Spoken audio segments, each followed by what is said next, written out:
नमस्कार, मैं धीरेंद्र और आप देख रहे हैं मिरर मीडिया। स्वागत है आपका जवाहर झारखंड में। एक नज़र बढ़ते हैं अब तक की सुर्खियों पर। साहेबगंज की वादियों में पहुंचे देसी टार्जन, मोतीनाथ धाम में की पूजा अर्चना।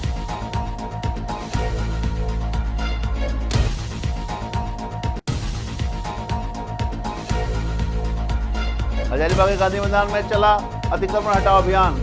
2 दर्जन से अधिक दुकानें पर चला अभियान।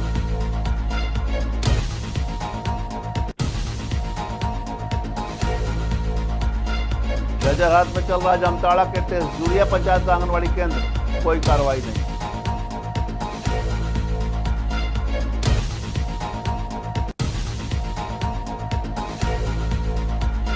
रांची में 1 साल से धरने पर दिव्यांगजन, सरकार पर लगाया अनदेखी का आरोप।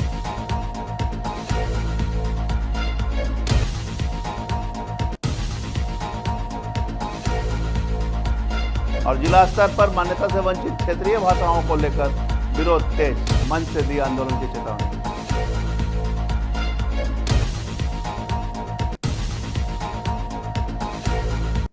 अब खबरें विस्तार से। देश भर में देसी टार्जन के नाम से मशहूर बिहार के पश्चिमी चंपारण निवासी राजा यादव इन दोनों युवाओं के बीच एक प्रेरणा बन चुके हैं। अपने 1 दिवसीय दौरे पर जब वह साहिबगंज पहुंचे तो वहां का नज़ारा कुछ अलग ही था। जिले के चर्चित पत्थर व्यवसायी बच्चू यादव ने उनका भव्य स्वागत किया। इसके बाद देसी टार्जन ने साहिबगंज की हसीन वादियों का लुत्फ उठाया और मोती झरना में स्नान कर मोतीनाथ धाम में पूजा अर्चना की। मोतीनाथ धाम की पावन धरती पर पूजा करते वक्त देसी टार्जन ने कहा कि साहिबगंज की प्राकृतिक सुंदरता ने उनका मोह लिया है।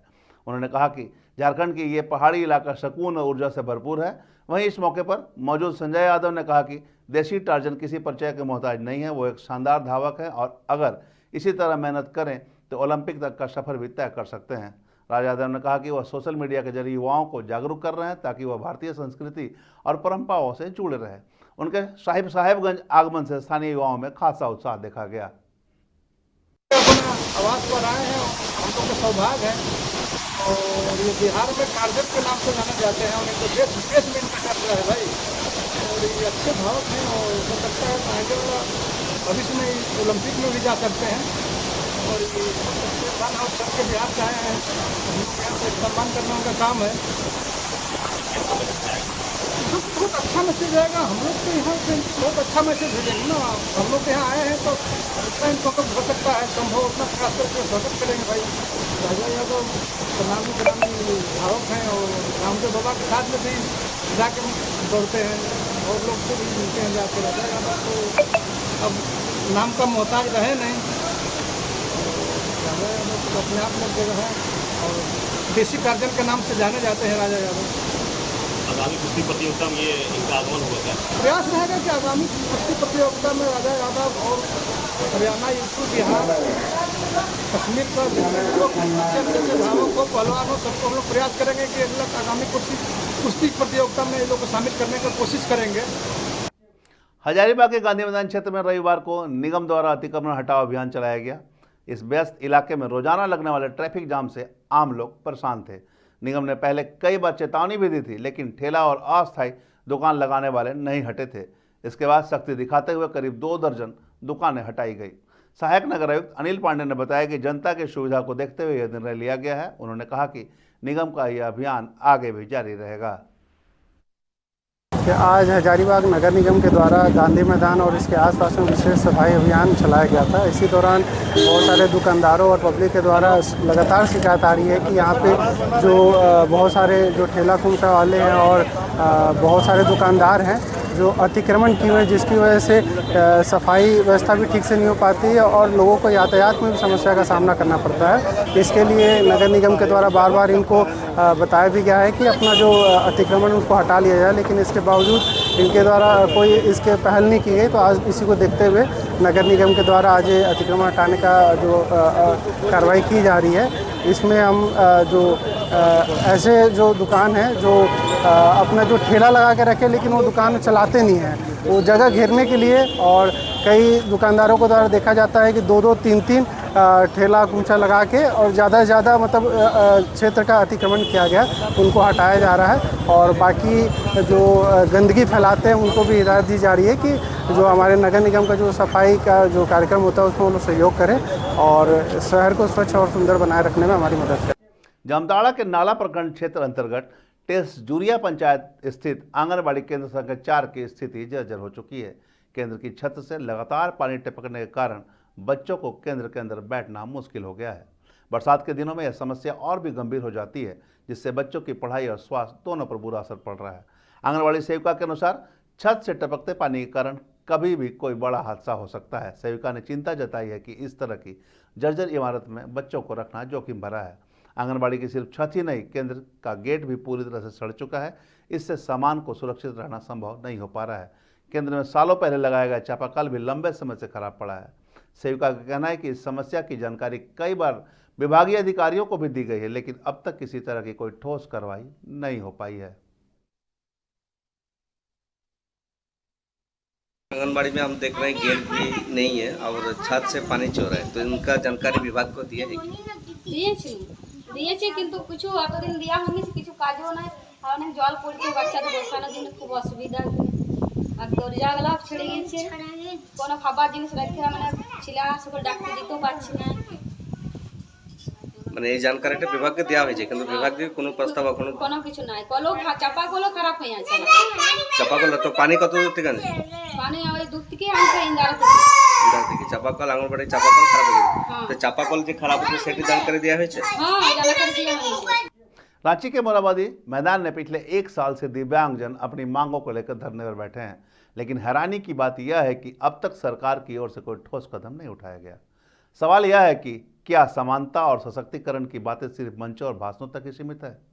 धरने पर बैठे दिव्यांगजनों का कहना है कि अगर मैया समान योजना के तहत महिलाओं को हर महीने 2500 की सहायता दी जा सकती है, तो दिव्यांगों को सिर्फ 1000 क्यों, और वो भी नियमित रूप से नहीं मिलती।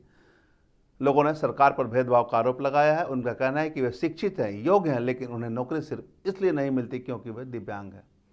उनका यह भी आरोप है कि सरकारी योजनाओं और सुविधाओं में उनके लिए कोई स्पष्ट नीति नहीं है। कई बार आवेदन देने के बावजूद सुनवाई नहीं होती। अब सवाल यह है कि क्या यह सरकार की संवेदनहीनता है या सिस्टम की विफलता? झारखंड दिव्यांग आंदोलन संघ लगातार 1 वर्ष से झारखंड के दिव्यांग वृद्धा विधवा की समस्याओं को लेकर झारखंड सरकार को अवगत कराने की प्रयास कर रही थी, जिसका आज 1 साल पूरा हुआ और झारखंड सरकार को ये दिखाने के लिए, ये उन्हें जागृत करने के लिए कि आज हम लोग वर्षगांठ मनाए हैं, ताकि उनको थोड़ी सी भी शर्म बची हो, लाज बची हो, तो हम दिव्यांग वृद्धा विधवा वरिष्ठ नागरिकों के बारे में वो अपने विचार को सोच पाएं और अपने झारखंड के वरिष्ठ नागरिकों के लिए अलग अलग योजनाओं से उन्हें लाभान्वित कर, उन्हें भी समाज की सुदृढ़ धाराओं से जोड़कर उन्हें भी देश और राज्य के विकास में योगदान में भागीदारी निभा पाएं। इसके लिए सरकार सोचे। और सरकार से मैं बार बार कहता हूं, आप किस और काम कर रहे हैं, क्या काम कर रहे हैं? हमें तनिक सी आपकी कोई भी काम नज़र नहीं आ रही है। क्या कर रहे हैं आप? आप यदि कुछ करना चाहते हैं, ठीक है, आपको वोट बैंक की राजनीति करनी थी, आपने 1000 पेंशन बढ़ाकर 2500 मैया को किया, बहुत अच्छा किया, मैं इसके लिए सम्मान के साथ आपका स्वागत करता हूं।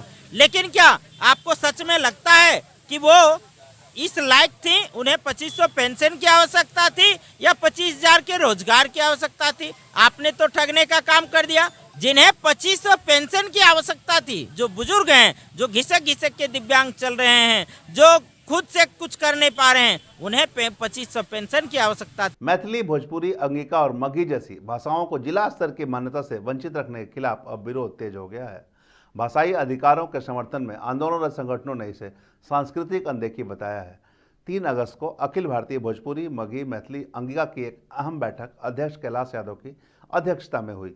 बैठक में भाषा आंदोलन को तेज करने की रणनीति पर चर्चा की गई और राज्य सरकार से मांग की गई कि इन भाषाओं को जिला स्तर पर सम्मान और अधिकार दिया जाए। वक्ताओं ने कहा कि इन भाषाओं में लाखों लोग संवाद करते हैं, लेकिन इन्हें प्रशासनिक मान्यता नहीं मिल रही है, जो भाषाई भेदभाव के समान है।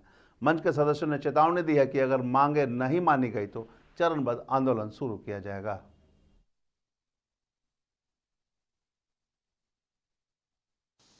देखिए, आज हमारा यहाँ बैठक है, इसमें प्रबोध साथियों की बैठक की गई है जो संस्था में अति बुद्धिजीवी हैं और इस विषय से काफ़ी नज़दीक से समझते हैं इस विषय को। आज वैसे लोगों को यहाँ पर बुलाया गया था और बहुत सीमित प्रमुख साथियों के साथ बैठक थी। तो जानते हैं कि भाषा को लेकर ये जो अखिल भारतीय भोजपुरी मगही मैथिली अंगिका मंच है, यह काफ़ी प्रखर है और सजग भी है, क्योंकि ये अपने आप को एक जिम्मेवारी और दायित्व के रूप में इस संस्था जो है कि इस भाषा को लेकर चल रहा है कि हमारा निजी दायित्व है, क्योंकि भाषाई समूह में बहुत सारे लोग हैं और भाषाई अस्मिता के लिए ये संस्था कुछ भी कर गुजरने के लिए तैयार है, पहले से पूर्व घोषित है।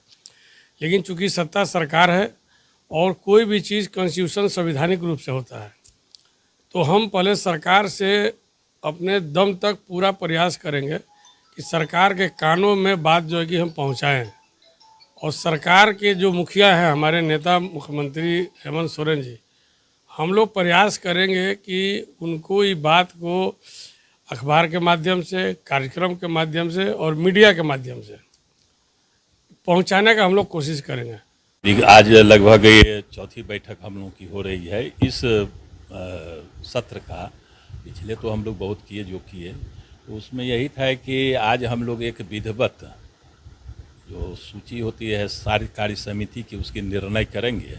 और जैसा कि पिछले 26 तारीख को जहाँ एक कार्यक्रम, सांस्कृतिक कार्यक्रम में माननीय मंत्री राधा कृष्ण किशोर जी ने कहा था कि आप लोग आइए मिल करके और हमको सारी बात समझाइए, तो आज के बाद हम लोग का यही कार्यक्रम था कि एक कमेटी का निर्धारण करेंगे और विधिवत जो हम लोग को सरकार में जिस तरह से मंत्री जी का भी कहना हुआ, अपना जो मांग है रखेंगे। लेकिन एकाएक कल माननीय शिक्षा मंत्री जी का जो स्थिति आई, माननीय आदरणीय गुरु जी का जो अभी स्थिति आई, उसके तहत हम लोग इसको तत्काल जो है ऐसा कुछ बहुत ज़्यादा करने के लिए पक्ष में नहीं लिए। इसलिए आज की बैठक बहुत सीमित बैठक हुआ, चूँकि निर्णय हो चुका था कि संडे को हम लोग बैठेंगे, तो औपचारिक बैठ गए हैं। लेकिन निर्णय आगे यही होगा कि हम लोग एक कमेटी जो होता है कार्य स्वरूप बनाने के लिए करेंगे और उसके बाद जितने मंत्री हैं पलामू, चतरा, फिर संथाल परगना। हजारीबाग के दारू प्रखंड स्थित गाड़ी साडम जंगल में ग्रामीणों को एक घायल लकड़बग्गा दिखाई दिया। पहले तो ग्रामीण घबरा गए, लेकिन फिर साहस दिखाते हुए नजदीक पहुंचे। पास जाकर देखा तो पता चला कि लकड़बग्गा का जबड़ा बुरी तरह घायल था और वह अचेत अवस्था में पड़ा था। ग्रामीणों ने तत्परता दिखाते हुए उसका शरीर में पानी डाला। इससे थोड़ी देर में वह होश में और उठने की कोशिश की, लेकिन कुछ ही दूरी पर जाकर फिर बैठ गया। ग्रामीणों ने तुरंत इसको सूचना वन विभाग को दी। वन विभाग की टीम ने मौके पर पहुंचकर घायल लकड़बग्गा को सावधानीपूर्वक रेस्क्यू किया और इलाज के लिए उसे पिंजरे में सुरक्षित रखा। मुरारी सिंह ने भी बताया कि हजारीबाग के जंगलों में इस प्रजाति के लकड़बग्गे कभी कभी देखे जाते हैं, लेकिन इनकी संख्या लगातार घटती जा रही है। यह घटना वन्य जीव संरक्षण को लेकर गंभीर सवाल खड़े करते हैं।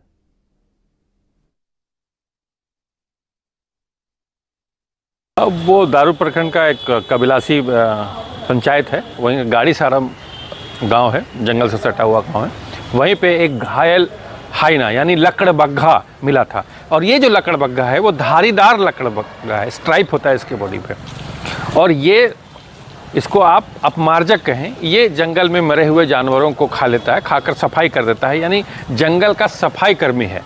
और ये कभी कभी भोजन की तलाश में, मरे हुए जानवरों की तलाश में आबादी तक, जंगल से बाहर निकल आता है, आबादी तक आ जाता है और यहीं उसका मनुष्य के साथ टकराव हो जाता है। कुछ लोग जो गांव में होते हैं वो गांव में सूअर को, जंगली सूअर जो खेत में नुकसान पहुंचाते हैं, उनको मारने के लिए कुछ एक्सप्लोसिव लगाते हैं। शायद इसी से वो हाइना जो लकड़बग्गा था वो घायल हो गया है।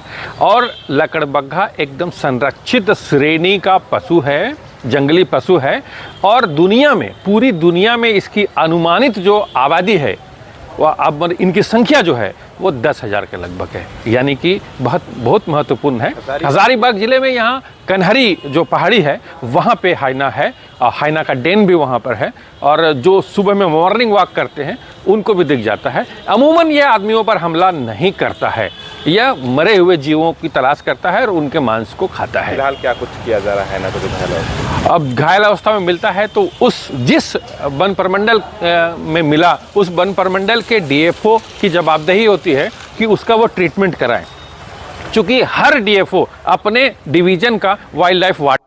मालदा रेल मंडल के डीआरएम मनीष कुमार गुप्ता आज एक दिवसीय दौरे पर साहिबगंज पहुंचे, जहां स्टेशन परिसर में उनका अधिकारियों ने पुष्पगुच्छ देकर स्वागत किया। इसके बाद डीआरएम ने अमृत भारत योजना के तहत चल रहे कार्यों का निरीक्षण किया।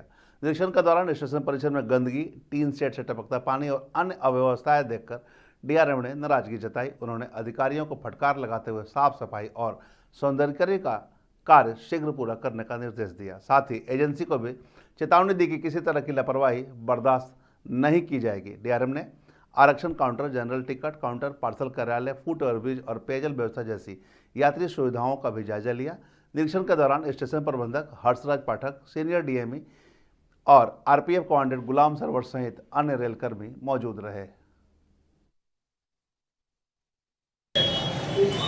आज बेसिकली हम साहिबगंज स्टेशन पे जो अमृत भारत का जो कार्य चल रहा है उसका रिव्यू करने के लिए और ये देखने के लिए कि और कौन सी फैसिलिटीज़ हैं जो हमें फेज़ 2 में उसमें देनी है। रिएक्शन में सर क्या था? फेज़ 2 में जो कार्य यहाँ पे रह गए हैं, जैसे प्लेटफॉर्म का सरफेस रह गया है, शेड्स का एक्सटेंशन जो है वो रह गया है, प्लस वाटर बूथ की फैसिलिटी, प्लस और भी ऐसी कोई फैसिलिटीज़ जो हम लोगों को फीडबैक के माध्यम से मिलेंगी और जो हमें लगेगा कि यहाँ के यात्रियों के लिए ज़रूरी है, तो हम सब लोग इसमें एडिशनली और इंक्लूड करेंगे। सर, यात्री महिला यात्रियों का खास करके ये जनभार करना है आदिवासियों का, जो शौचालय बना हुआ है सब वेस्टर्न कंट्री काफ़ी परेशानी है। देखिए ये जो टॉयलेट्स का डिज़ाइन है ये रेलवे मंत्रालय, रेलवे बोर्ड के द्वारा को दिया गया है। तो जैसे अगर आप लोग बता रहे हैं तो अगर भविष्य में अगर हम लोगों को और एडिशनल टॉयलेट्स बनाने पड़े जो यहाँ के लोगों को ज़रूरत हो, जिस तरह की उनको ज़रूरत हो, उस तरह से हम लोग करें। जोहार झारखंड में अब तक बस इतना ही। देश और दुनिया की तमाम खबरों के लिए बने रहे।